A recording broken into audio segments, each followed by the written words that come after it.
Hello everyone and welcome back to the Rich Life Training Series powered by Grosso University. I'm Dominic Caminata, CEO of Grosso University, the industry-leading training and consulting group. I'm back here in the studio with my good friend and mentor, Dr. InJun Chong. As you know, he's the CEO of Reveal Wellness and the founder of this amazing Rich Life program. The mission of this series, of course, is to provide you with actionable information to optimize your physical and mental performance so you can truly live the rich life you deserve. In this course, we're going to be breaking down your relationship with your family and how this can impact your overall health and happiness in your life. So just kind of starting off here, Doctor, why do you feel that the relationship with family can impact someone's personal health and wellness? How would they be tied in together? And this is something, admittedly, for me that I could get a lot better at, my relationship with my family. I remind myself of that all the time. And I can't even give you an intelligent answer as to why my relationship with my family is not as strong as it should be. But how can the relationship with family impact overall health and happiness? I feel in my personal experience working with patients, I would take care of families oftentimes, and it's the foundation. Because at the end of the day, we wipe everything away, that's your support system.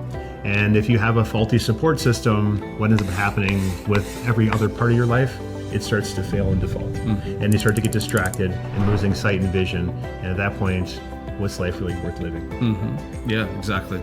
Yeah, family, it's one of those things, for better or for worse. They are with you, they are by your side for your entire life in most cases. In terms of your relationships and your fulfillment in life, not having a close-knit relationship with your family in a lot of cases ends up being one of those lifelong regrets that people do have. And you know, it's always like, I wish I spent more time with my mom when she was around, or I wish I didn't hold a grudge against my dad while he was still here. I wish I could have forgave him and, you know, been more active in his life.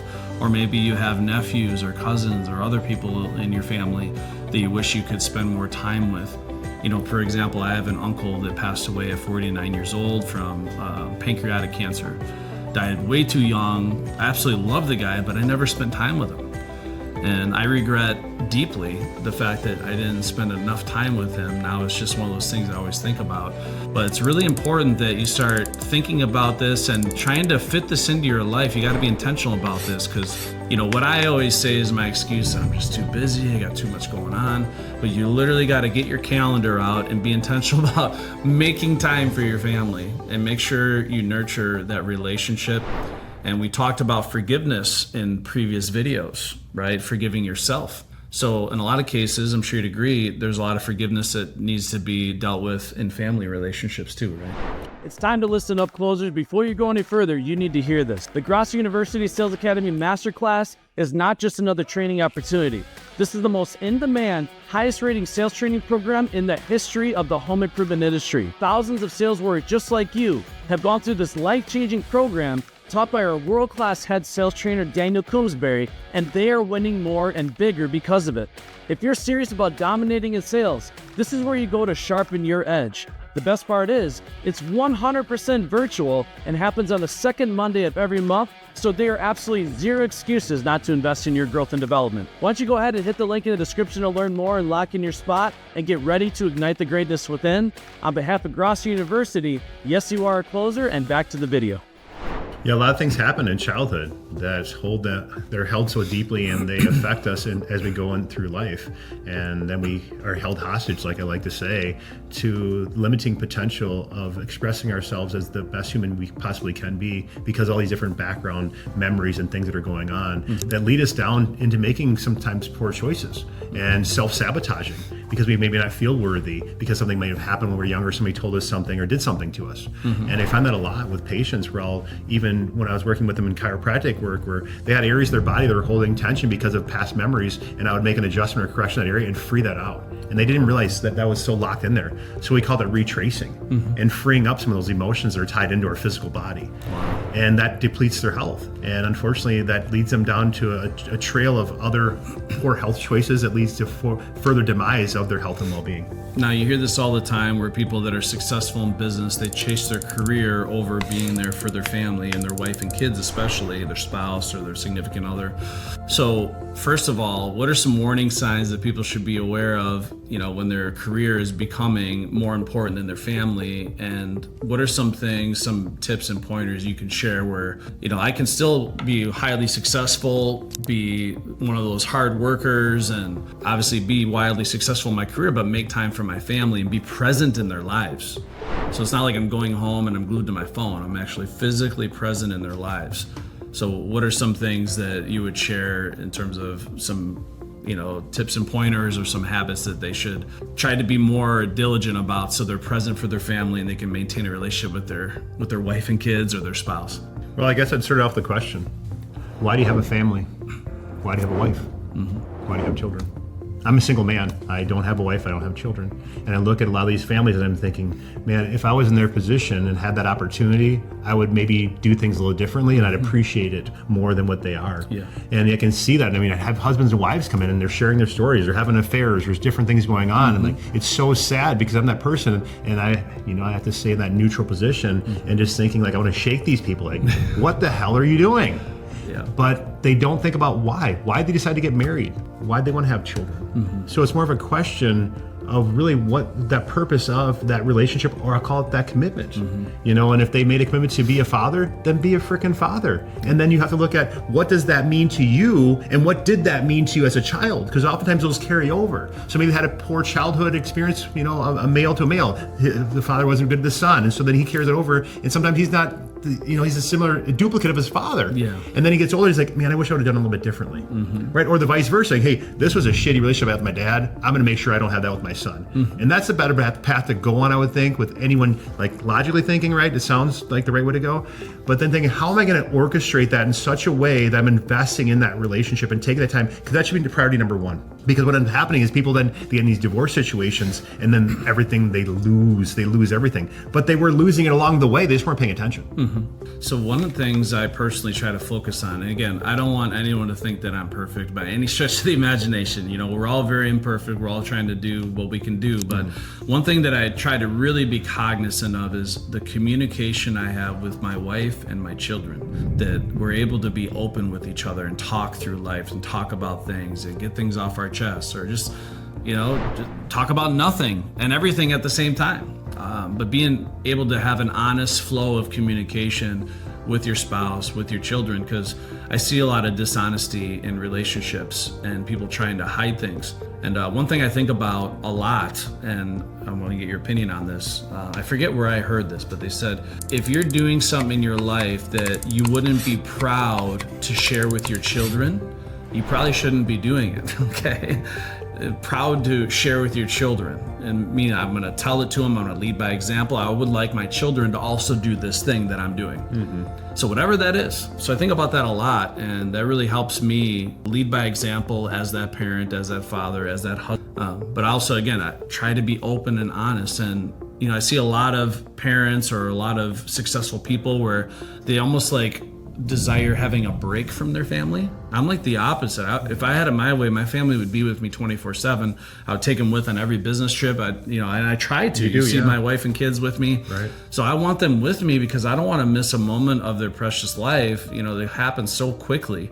My son he's 9 years old now. By the time people watch this, he could be 10 or 11, but it goes like a blink of an eye. And it's like, I don't want to miss a moment of that growth and development, especially now he's transitioning from a boy to a little man. It's so special for me to be a part of that. But how do you feel communication impacts relationships with family and relationships with anybody for that matter? Well, they're being truly genuine, and that's one thing I think of you is integrity. I personally experienced you with your family, and I've commended you about that so many times, how you balance out all this stuff you do with Grosso, and then also being present with your boy, and I watch you engaging with him. I'm hopeful that one day I'm blessed with that opportunity to do that, because I'm seeing you're downloading into him the foundational things, and you're really truly being an inspiration for him. So someday he'll look back and he'll say, I got that from Dad. Dad laid the foundation. So that's the biggest gift I'd have to say, as being a father, being blessed with a child, is the opportunity to become a leader and an influencer. And as that's a big responsibility to take on. So like I'm saying before, why do you want to be a husband, wife? Why do you want to be a father? And those are that responsibility goes with it. Yeah, I think about that a lot. I think about legacy, right? And Yeah. I feel like the closest connection to my legacy is through my children. So, how are they going to talk about daddy later on in life? How are they going to feel about me? How are they going to talk about their relationship with me to their kids So when they're talking about stories growing up with me as their father, what is that going to sound like? I can talk to my kids about some of the stuff growing up. Some of it was great, some of it not so great. But I want to make sure that they can look back and be like, man, Dad really did a great job and did everything he could to be present for us and give us the best life he could. But for me, the most precious moments I have with my wife and my children is just when we can be honest and open with each other. Because you see this a lot within families where you even have these alternate beliefs where they can't even talk anymore, whether it be political, personal, or whatever it is. And then you see that within the bigger family, like where they can't even come to Thanksgiving dinner because they have opposing beliefs about some ridiculous thing that's not even important in life, right? So I find that the more consistent I have communication with my wife and kids, the more open I can be, the more that they want to be open and honest with me when it matters most. That they feel okay if they made a mistake sharing it. Hey, Dad, I just want to tell you I made a mistake at school today, or I did something wrong. I want to talk to you. Instead of trying to hide that from me, and then there's this distrust that occurs underneath the surface, and then long term, over time, it just becomes a very toxic relationship within the family. And I venture to guess when you're working with a lot of these multimillionaires, there's probably a common theme you saw, like within their own household, there seem to be broken relationships. Yeah, because they couldn't be honest, like you said. And with that, there's that inconsistency that causes stress inside that individual. And there becomes guilt in there. And that guilt then kind of compiles and builds into worse things. So now they're catching themselves lying to cover a lie or trying to divert off of something because they can't clearly be open with that and make that true contribution and connection with them. And then there's a void there. And when you have that void, then you get led down a path of making poor decisions sometimes. And that just spirals out of control. And all you watching, I'm assuming that you are in sales of some sort, and you are leaders or masters of influence. And so with these type of opportunities, just think about your staff. If you weren't able to be honest, where does that end up becoming over time? One lie turned into another lie, turned into a bigger lie. Next thing you know, it falls. And that's not sustainable. And no one is going to come out of that in a positive, right? And so at that point, all the character integrity is compromised. And that's not healthy for anyone. So at that point, when you're sharing time, even with your teams, but looking at them as family, investing in them. So now you have accountability also. So when you have this openness with your family, like your little boy, then you share things with him and he'll come challenge and question to keep you in check, not in a challenging way, in a negative way, but to like, oh, you know what? I didn't think about it. Thanks for Elijah for helping me with that. And it gives him an opportunity to become a leader then too. Yeah. And that empowers him and fuels him. So now he can continue to gradually step up as well. And that it forces you to step up as a leader even more. Because now you have that reciprocation with them and put them in a position of leadership also. Are you ready to take control of your health and start living a rich life? Then it's time for us to talk. I'm Dr. InJun Chong, CEO and the founder of Reveal Wellness. It's been my life's dedication helping sales warriors, business leaders, entrepreneurs, and high achievers just like you optimize their performance in their personal and professional lives. If you're feeling stuck and burned out and you're ready to reignite your vitality, click the link in the description and connect with me directly. Because above anything else, you deserve to live a rich life, and I can help you get there. I'm looking forward to meeting with you, and back to the video. Yeah, and again, it's so important in family to lead by example. And I talk about this in leadership all the time, leading by example, but especially in your household, underneath your roof. And this is why I said earlier, if you wouldn't be proud to share with your wife and your kids something that you were involved in, something you've done or something you're thinking about doing, you probably shouldn't do it. And that to me helps me filter out, okay, what should I get involved in? Because we all like having fun, but there's also stuff that is destructive and stuff that's very toxic for your physical health, but also your relationships. And this all ties back. And one thing I just want to share, if you're an owner of a team or you own a business and you're watching this and you have a sales team or marketing team, it's really important that you include their family in company affairs, company events, because they all want to feel like they're invested, they're being recognized, they're being appreciated. Because if it's only about that salesperson, and he's got a broken relationship at home because you're forcing this salesperson or this employee to put their work before family, that's not sustainable. that's a recipe for disaster. And this is why a lot of companies have this never-ending revolving door, because they work their salespeople to death. They don't include family in company affairs, and it becomes very one-sided. And I promise you, if they have a broken relationship at home, they are a ticking time bomb waiting to happen, and they're going to be out the door before you know it, because they have to be able to go home and get that support. Yes. And they're going to get a lot more support if their spouse feels like they're a part of this journey, if they feel like they're appreciated. So whether it be, a company cookout or a company vacation, whatever, make sure the spouses are included. And one of the coolest things you can do is recognize your employees in front of their family. So whether it be an award, some recognition, maybe it's their commitment to the amount of time they've dedicated to your company. So never take that for granted. But that's also you having a good relationship with your team. They have good relationships with their family. And of course, your family relationships impact everything around you, including your physical and mental health, right? So kind of tying back to that, and of course, health and wellness is going to be a foundational pillar of this entire program. So when someone has a broken family, again, going back to what we discussed in a previous video, how can that show up physically in terms of their physical health or mental health? Well, that support comes into it, like you're saying before, of not having that support. And when it happens, you carry some guilt and shame. Mm-hmm. And when you share and have the support for the family, they understand why you're making the choices you're making. So if you have to say no to something, you're saying yes to something else. Mm-hmm. And so you have to say no to a certain thing that you were supposed to be going out with the family for work, for example, you won't feel that guilt or shame because they understand why you're doing that, for it's a greater good for the family. Mm-hmm. So you don't have to feel maybe have to lie or have to kind of divert around and then have that guilt because you didn't partake in that particular responsibility the family was requiring you to be at. And so they know why that exchange is taking place, but they see it as a bigger picture, and then you have that support from them. Because if you don't have that, things just divert off, and then you're just going the wrong direction, and it just everything will crumble after that. Is what I found. Yeah, so I'm sure some of you watching this may have heard this. I know it's something that you and I talk about. Every emotion has a vibration attached to it.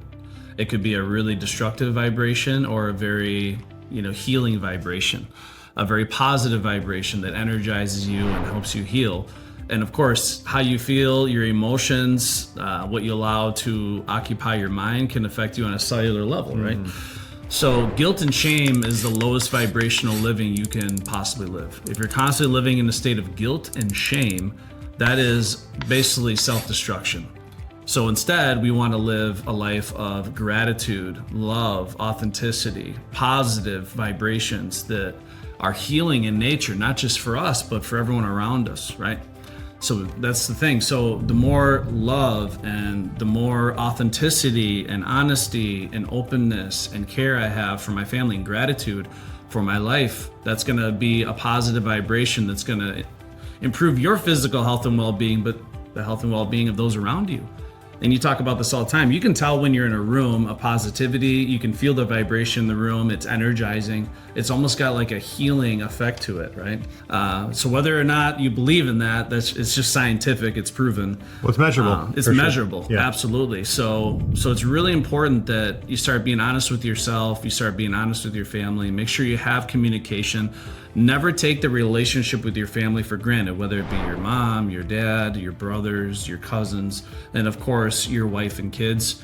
Life is very short. I promise you that they're going to grow up in a blink of an eye, and you're going to look back and like, my goodness, I wish I wouldn't have put my career before my wife and kids. I wish I would have included them on the journey as much as I can. And these are all the things that it's just choices you need to make, and we need to be intentional about this. If we just go about our daily life, just working and grinding and living to work instead of working to live, your family will be neglected, and it's going to be a very lonely, unfulfilling road ahead. Going back to the shame and guilt and the frequency and energy that can be measured, like you said, I'll have you do this litmus test. If you catch yourself pursuing other vices like alcohol or some other type of chemical stimulant to offset that guilt or shame, you're heading down the wrong path. Yeah. Because that's to compensate, because the neurotransmitters, the chemistry in your brain is seeking for you to reestablish that. And oftentimes those vices will do that. Something called dopamine, you've heard of before. People are looking for that stimulant because they're trying to divert themselves off of that other frequency, that lower vibration frequency of the guilt and shame. Well, it's painkillers, right? So we have this addiction to painkillers. So one of the things that people are going to be confused at when I say this, pain is a good thing. Pain is a guardian, it's not an enemy. So this constant need to want to basically kill the pain is bad, because that pain is there to protect you. That pain is there for a reason. Like when you broke your arm, it probably hurt, right? Right. So if you didn't have that pain and you just went about your daily life and you're still trying to crack backs and your arms dangling like this, right? Well, that pain's there as a warning sign that, hey, you should probably pay attention to what's going on here and make a change in your life. So whether you're feeling mental pain or physical pain, that's there to remind you that, hey, slow down for a second. You need to pay attention to this in your life and try to figure out a way to fix this instead of just numbing the pain temporarily. And that's what, alcohol, caffeine, all these things are. They're just painkillers. But feel the pain, right? So no pain, no gain, as they say. But that pain is there to protect you. It's a guardian, and it's there to alert you that, hey, this needs some extra attention. This needs to be taken care of. Let's focus on this. Because if I just keep numbing the pain, behind the surface, I'm causing more and more and more damage. And then it becomes even harder to actually fix what's been broken. Yeah, I use an analogy a lot of times. It's just, oftentimes people use these other vices or things to put a piece of tape over the check engine light. And if we keep doing it over time, what ends up happening? It's over all the time. And so I've seen so many people do that, and they're using other things to pacify that, but to distract them from what truly is going on. So of course we talked about relationship with yourself, which is really step one, and that's why we started there, because the more you love yourself, the more you have love to give to everyone else around you. But regardless of where you're at in your life, if you're in sales, if you own a business, if you're leading a team, make sure you take time to be present for your family and nurture that relationship. Because again, it's a very, very lonely road at the top if we allow it to be. There's no reason your family can't be there along at the journey. And again, think about the legacy you're going to leave behind, the stories that people are going to share on your behalf when you're gone.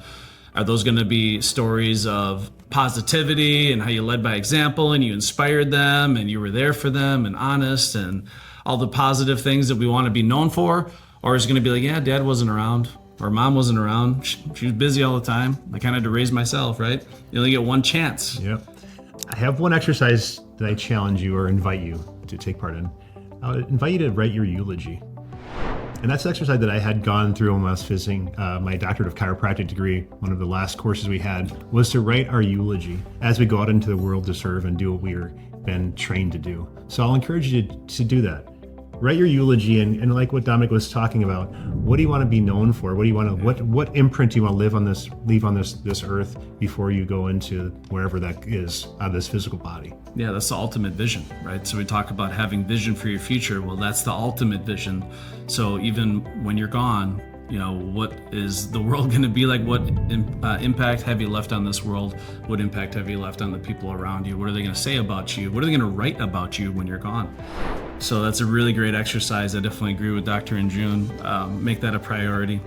And again, we could talk for hours about all these things, but hopefully this, made you think a little different about putting your success, your wealth, and your career. And we'll talk about the importance of all that, but make sure you are making quality time. And it's not always about the quantity, it's about the quality of time. Make sure you're present for your family. Make sure you take them along on this crazy ride, and make sure that you plan that out in advance. Make time for your family. You got to make time. And it's all about making that a priority, right? Because I promise you, if you don't now, you're going to look back many years later and have regrets about not spending enough time with those loved ones that were there for you every step of the way. Yeah, just visit a nursing home sometime. Visit these people, have conversations with them. It'll really open up your eyes. Yeah, absolutely. So I want to thank everybody for joining us on another episode of the Rich Life Training Series powered by Grosso University. We hope this course challenged the way you think about success, health, and fulfillment in life. And be sure to check out all the amazing information that Dr. InJun and I cover in this life-changing video series.